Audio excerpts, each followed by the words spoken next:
Hi friends, இந்த video சனிக்கிழமை எடுத்த வீடியோ. லாஸ்ட் டைம் ஊருக்கு போயிட்டு வரும்போது காரில் ஒரு சைடு கிளாஸ் வந்து ஏற்ற இறக்க முடியாமல் சின்னதாக ரிப்பேர் ஆகிடுச்சு.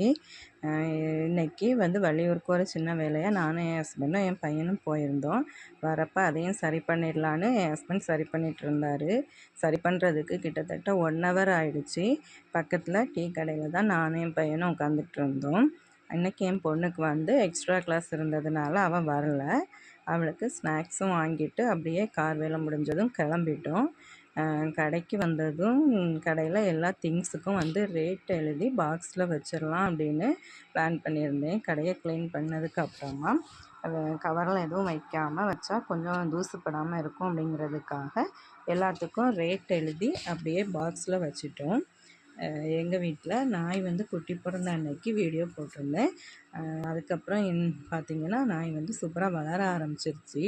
பெரிய நாய்க்கிட்ட போக விடாதுங்கிறதுனால குட்டியை தூக்கவே இல்லை. இன்றைக்கி அதுக்கு ஃபுட் வச்ச கேப்பில் அது சாப்பிட்றதுக்குள்ளே ஆளுக்கு ஒரு குட்டியாக வீட்டுக்குள்ளே தூக்கிட்டு விளையாட ஆரம்பிச்சிட்டாங்க.